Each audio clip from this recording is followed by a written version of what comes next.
Me dijo que era solo un amigo. La captura que vi me dejó helada. Creí que podía confiar en él, hasta que entendí todo lo demás. Yo, Laura, D. Me dijo que era solo un amigo. La captura que vi me dejó helada. Creí que podía confiar en él, hasta que entendí todo lo demás. Yo, Laura, de 32 años, nunca imaginé que una imagen en una pantalla pudiera cambiar tanto mi vida. Conocí a Diego hace varios años en un proyecto que parecía hecho de casualidades, el mismo café, la misma reunión, una risa que se quedó clavada. Compartimos un departamento, planes pequeños y uno que otro desacuerdo que resolvíamos con café y explicaciones largas. Pensé que lo conocía mejor que nadie. Pensé mal.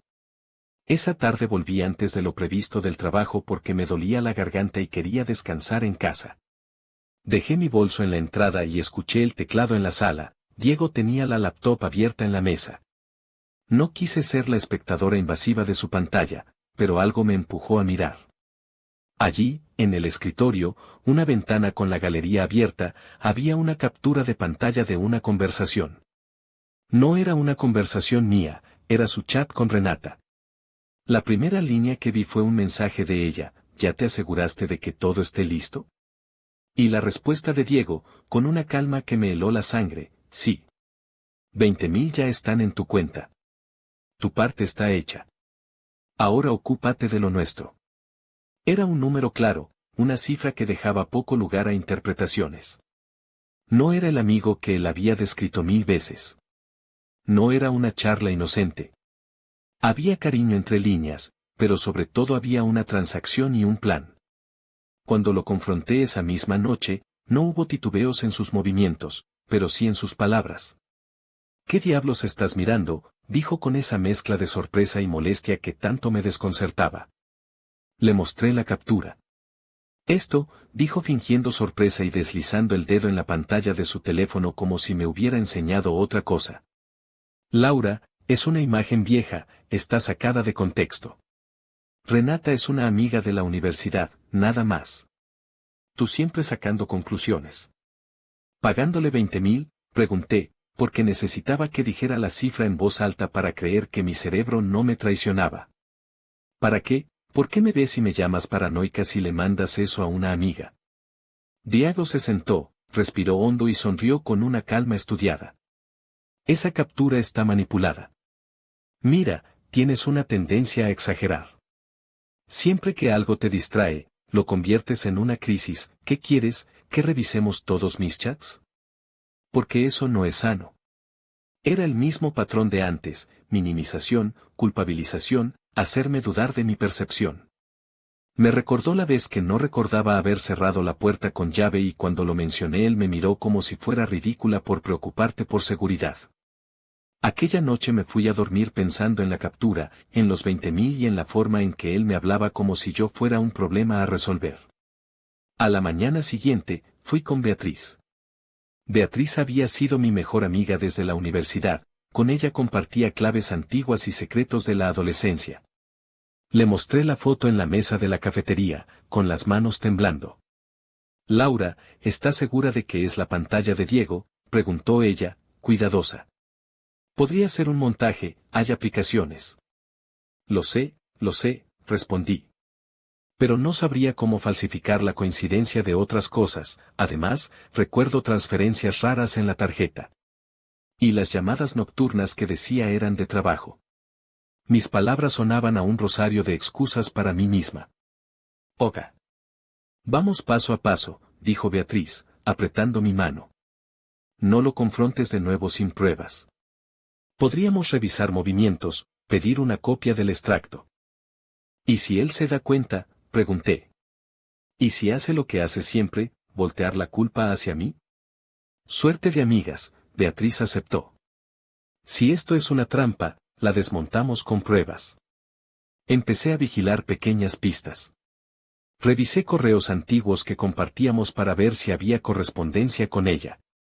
Lo que encontré fue un hilo borrado parcialmente donde Diego hablaba de coordenadas y fechas con Renata. Frases que antes parecían inofensivas empezaron a sonar como instrucciones.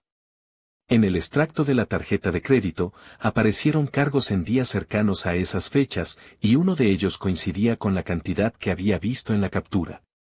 Hice capturas y las guardé en una carpeta oculta en mi nube. A la semana siguiente, decidí enfrentar a la persona que aparecía en la captura, Renata. La encontré en un café donde, según su perfil, solía trabajar cuando no estaba en eventos. Renata tenía un look cuidado, cabello oscuro y un aire que no era ni sumiso ni desafiante, parecía una profesional calculadora. Me presenté como Laura, con la voz que trataba de sonar casual. Renata, hace unos días vi una conversación tuya con Diego, una captura. Intenté no ser directa. Ella me miró con curiosidad. ¿Diego? ¿Con Diego qué? Con Diego, mi pareja. La mano se apoyó en el borde de la mesa. En la captura te pagan. Dices que te encargarás de algo. No entiendo qué pasa. Renata soltó una carcajada pequeña, esa risa que no busca empatía sino que calcula el impacto. Ay, Laura. Es más sencillo si lo explico de una vez. Lo de ser amiga es literal en la superficie, pero en el fondo, bueno, soy quien resuelve ciertas cosas. Trabajo, digamos, como una persona que facilita situaciones complicadas. Me pagó para hacer que pareciera que había alguien más. Una actuación. Mi estómago dio un vuelco. ¿Actuación? Sí. Hacerlo creíble. Renata puso las manos sobre la taza de café, con cuidado de no derramar. No digo que estés loca. Simplemente, algunas historias requieren actores. Su voz era extrañamente plana. ¿Qué quieres decir con hacer que pareciera que había alguien más? Pregunté, mirando el reflejo de su cara en la ventana del café. Que la relación parecía obstruir ciertos planes. Algunos clientes, Diego, en este caso, necesitan que la otra persona parezca inestable, distraída, que termine cuestionando todo. Eso hace más fácil que firmen papeles, que abandonen proyectos, que acepten que quizá necesitan tiempo para sí mismos. Me pagan, yo actúo, coqueteo, envío mensajes, hago que la víctima se sienta insegura. De paso, limpio o desvío pruebas. Renata habló con la frialdad de quien ha hecho esto antes. La noticia me cayó encima con una sensación de asalto. Todo encajaba, las noches en que repetía no es nada con una tranquilidad forzada, las pequeñas trampas que me hacían dudar de mí misma. Lo que Diego llamaba mi exageración era el efecto buscado. ¿Por dinero?, pregunté. No podía creer que todo fuera simplemente un contrato. Dinero y conveniencia, respondió Renata. Siempre he trabajado en la zona gris. No lo justifico, pero 20.000 es suficiente para que alguien cierre la boca y haga lo que le piden. Me quedé muda. Esa cifra de la captura, la que había repetido en mi cabeza como un golpe, estaba ahora vinculada a un plan deliberado para desestabilizarme. Renata lo dijo casi sin remordimiento. Si quieres, puedo mostrarte pruebas de que efectivamente me pagó, transferencias, capturas, pero no sé si eso es lo que buscas. A mí me pagan por hacer el trabajo, no por resolver dramas después. No supe si exploté del alivio o del pánico.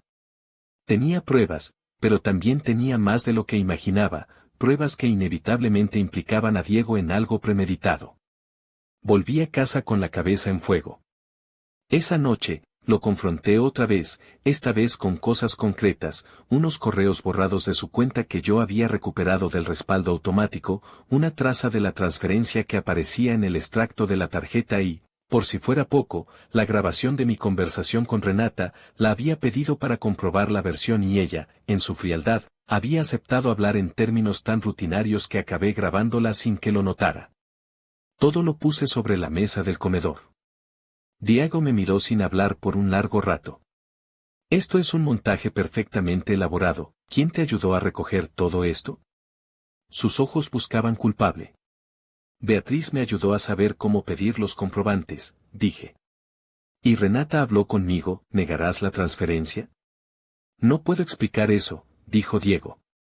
Podría ser un error bancario, una coincidencia. Laura, estás armando un rompecabezas con piezas que no encajan. Su voz tenía la paciencia de quien ha practicado estos discos una y otra vez. ¿Y por qué borraste correos?, pregunté. ¿Por qué tanta coincidencia? Porque, si hay algo que nadie acepta, es que su pareja les grabe conversaciones o les abra cuentas sin permiso, replicó. No entiendo por qué estás reaccionando así. Es enfermizo. Era la vieja jugada, presentar mis sospechas como algo tajante, diagnóstico, etiqueta. La presión empezó a venir de todos lados. Algunos amigos en común no quisieron tomar partido. No sabes lo que estás haciendo, me dijo Cintia, una amiga que había conocido a Diego en viajes. Si haces escándalo, te verás mal. Las cosas se arreglan en privado. Su voz tenía miedo, no por mí, sino por lo que podía suceder si la verdad salía. Otros, como el hermano de Diego, llamaron para tranquilizar la situación. No acalores esto, Laura. No necesitamos peleas públicas. Sentí que se alineaban en mi contra sin saber casi nada. En el trabajo, algo cambió. Pequeñas habladurías se filtraron. ¿Estás bien?, me preguntó una colega. La gente miraba como quien espera que un volcán explote. Sentí mi espacio estrecharse. Diego, por su parte, mantenía su rendimiento, su sonrisa cuidada, y cuando nos veíamos en eventos, él me abrazaba como si no hubiera nada extraño, como si sus mentiras fueran simples parches invisibles. Eso duele más que las traiciones directas, la normalidad puesta con intención. A la semana siguiente, después de noches en vela, decidí preparar algo más que protestar. Hice lo que hice muchas veces en mi vida cuando no me quedaba en la indignación. Planifiqué meticulosamente. Organicé la información, capturas, transferencias, la grabación con Renata, correos, en una carpeta que titularé Pruebas. Saqué copias impresas y las guardé en el cajón de la ropa interior que nadie abría. Busqué asesoría legal. Un abogado me pidió calma y me explicó, con términos fríos, que las pruebas eran sólidas y que había posibilidades reales de demostrar la intención de manipulación y fraude psicológico si se presentaban correctamente. La primera reacción pública fue para su madre. Lo llamé y le dije, necesitamos hablar sobre Diego. Su voz al otro lado del teléfono fue expectante y, por primera vez, frágil. Le conté lo esencial, sin sensacionalismos. No puedo creerlo, dijo. Si eso fuera cierto, habló con él esa tarde. No demasiado dramáticamente, pero con la severidad que solo una madre puede usar cuando ve a su hijo en peligro. Lo que pasó después fue un lento desmoronamiento calculado. Le envié todo a su empresa anónimamente, las capturas, la grabación, la traza de la transferencia. No lo hice para vengarme por el daño económico, lo hice porque él había construido una historia sobre mí para conseguir algo a espaldas. No quería que siguiera haciéndolo con alguien más. La respuesta fue rápida, un equipo de recursos humanos que solicitó una reunión. Al principio me juré que no esperaba que lo suspendieran, la vida no era así. Pero cuando se nos pidió testimonio, cuando explicamos con pruebas cómo Diego había usado una estructura de manipulación para acercarse y convencer a una pareja de abdicar derechos, la investigación interna no pudo ignorarlo. Diego intentó contraatacar. Me acusó de montar todo para hundirlo. Estás destruyendo mi vida, me dijo en una discusión caliente en la cocina, cuando ya todo se filtraba entre conocidos. ¿Qué gano con eso? ¿Qué ganas tú cuando todo esto sale a la luz? Gano recuperar mi nombre, le dije. Gano que dejen de dictar mi salud mental como si fuera un producto. No hay frase que lo calme, cuando alguien está acostumbrado a manipular, las palabras no surten efecto. Él se apoyó en su coche, atacó mi orgullo, habló mal de mí con amigos, inventó que yo era la agresiva. Fue doloroso ver cómo la narrativa que él se empeñó en construir parecía más creíble que la evidencia. Pero la verdad, cuando está documentada, tiene peso. El Dacia llegó a su oficina, la empresa lo suspendió temporalmente mientras investigaban, y su madre lo enfrentó con las pruebas que yo también le había mostrado. Su mundo empezó a crujir por dentro. A partir de ahí, la venganza no fue un escándalo público grandilocuente. Fue el efecto acumulado de las consecuencias, llamadas formales, pérdida de confianza, y el rostro del hombre que se daba cuenta de que sus atajos dejarían huellas imposibles de borrar. Había otro elemento que recontextualizó todo, un par de conversaciones que Renata, en su frialdad, había dejado escapar. A veces no es que la gente quiera perder todo, me dijo. Es que necesitan quitarle valor a quien está al lado para poder moverse con más libertad. No todos buscan dinero, algunos buscan silencio. Algunos buscan la firma de la casa. Al escucharlo con calma, todas las pequeñas acciones que yo había considerado insultos banales, como sugerir que vendiéramos algunos muebles para reorganizar la casa, o proponer que abramos una cuenta separada para nuestros proyectos, adquirieron otro sentido. No era solo control, era un plan para apropiarse de cosas que nos pertenecían en conjunto. Una noche, cuando Diego creía que yo aún era manipulable y estaba flanqueado por su postura de víctima, lo invité a hablar en el balcón. La ciudad se extendía como un telón brillante detrás de nosotros. ¿Qué se supone que esperabas?, le pregunté. Que yo desapareciera, que firmara cualquier documento, que aceptara lo que me dijeras. Solo quería proteger lo que hacemos, dijo él. Siempre pensé que era por nuestro bien. ¿Por nuestro bien? Reí con amargura. Mentías. Compraste a una actriz para que fingiera ser el problema. Me pagaste para que yo pareciera la loca. Eso no es proteger. Mis ojos lo miraban fijo, acusadores. Él trató de tocarme la mano, aparté la mía. Vamos a arreglar esto sin hacer escándalo, dijo con voz baja, de quien suplica clemencia. No quiero arreglos contigo, dije. Quiero que sepas que no puedes decidir por otra persona así. No te lo permití y no te lo permitiré. Me despedí esa noche como se despide lo que se sabe irremediablemente perdido. La venganza final, para mí, no fue redactar correos venenosos ni publicar todo en redes con drama. Fue estratégica, hice llegar de forma anónima a la Asociación de Consumidores la prueba de cómo se había manipulado a una persona para firmas y sesiones. Presenté la denuncia formal por fraude y por manipulación psicológica ante la autoridad competente, y, para asegurar que no hiciera lo mismo con otros, contacté a un programa de apoyo para víctimas de violencia psicológica y les dejé la historia con pruebas para que la usaran como caso de estudio. No quería castigar por el gusto de hacerlo, sino cortar la posibilidad de que su patrón se repitiera. Las consecuencias fueron reales. Diego fue separado de proyectos donde había responsabilidad financiera, su nombre empezó a pesar en círculos profesionales, amigos que antes le defendían comenzaron a distanciarse. Algunos intentaron defenderlo con excusas. Otros, mirándolo a la cara, ya no supieron qué creer. Lo que más me dolió no fue su caída profesional sino la indiferencia que mostraron quienes lo conocían desde hace años, asumir que yo era la dramática, que yo exageraba. Ese silencio de los testigos es quizá lo más letal. Con el tiempo, él buscó un tipo de redención retórica, disculpas a medias, cartas escritas con palabras medidas.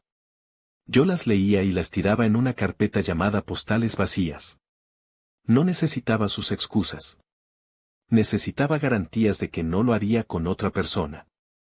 Las autoridades, tras revisar la evidencia, me dijeron que había material suficiente para abrir una investigación y que se debía velar por la reparación del daño. No fue un cierre rápido, la burocracia se mueve con lentitud, pero la presión pública y la prueba tangible habían cambiado el curso. A finales de mes, cuando la ciudad parecía respirar con normalidad, me senté a mirar la carpeta de pruebas una última vez. Había fotos, transferencias, correos y la grabación de Renata aceptando su papel.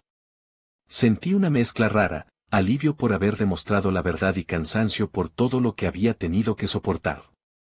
En las reuniones con amigos que antes dudaron, muchos pidieron disculpas con torpeza, otros nunca miraron hacia atrás.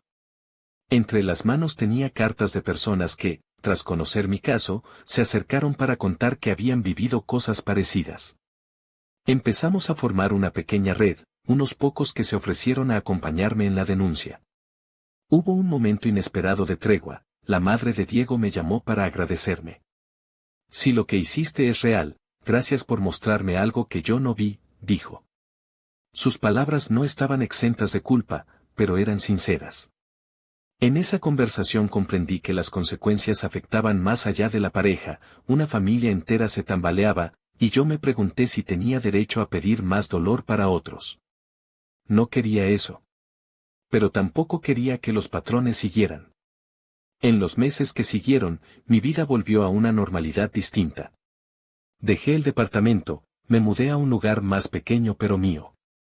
Recuperé la paz en forma de rutinas, correr por las mañanas, volver a cocinar para mí, reconocer el ruido de la calle sin anticipar traiciones. A veces, al doblar una esquina, alguien me miraba con esa mezcla de curiosidad y compasión que te devuelve a la realidad. Lo acepté. No hubo escenas cinematográficas de venganza, no lo humillé en público ni di un espectáculo. Mi acción fue metódica y documentada. La mayor venganza fue, al final, recuperar mi nombre y mi reputación frente a quienes intentaron negarme primero mi propia percepción. Las pruebas que reuní sirvieron además para que una organización contactara a otras mujeres con casos parecidos y les ofreciera ayuda legal y psicológica. Eso, más que cualquier acto de castigo, me pareció una victoria. Actualización 1. La investigación siguió su curso y se amplió a la intervención de Renata como partícipe. Ella aceptó colaborar con la fiscalía a cambio de una pena reducida, lo hizo sin grandes remordimientos, con la desidia de quien ha convertido el daño en oficio. La cooperación de Renata consolidó varios cargos relacionados con manipulación y fraude psicológico. Actualización 2. Diego presentó demandas cruzadas y denuncias por difamación. Fue un proceso largo y desgastante. Las audiencias expusieron detalles incómodos para ambos y, sobre todo, mostraron cómo la manipulación se hace con pequeños gestos administrativos y con la construcción de relatos convincentes. La justicia no fue instantánea, pero la documentación fue clave. Actualización final, con el tiempo las consecuencias se asentaron. Diego perdió oportunidades laborales importantes, su círculo se redujo. Yo seguí con mi vida, reconstruyendo lo que se rompió. En la distancia, aprendí que la traición puede ser evidente y también sigilosa, que el gaslighting funciona porque priva a la víctima de su propia confianza, y que la venganza que de verdad cura no siempre pasa por destruir, sino por recuperar el control y evitar que el daño se repita. No guardo rencor como un trofeo, guardo la memoria como una lección. Aprendí a confiar con más cautela, a documentar las incoherencias y a rodearme de quienes no dudan en mirar la verdad. Lo que me dejó helada no fue solo la captura, fue la capacidad de alguien a quien amé para planear mi desestabilización. Lo que me devolvió la vida fue tener las pruebas, y la decisión de usarlas no para humillar, sino para cortar una práctica que podría herir a otros.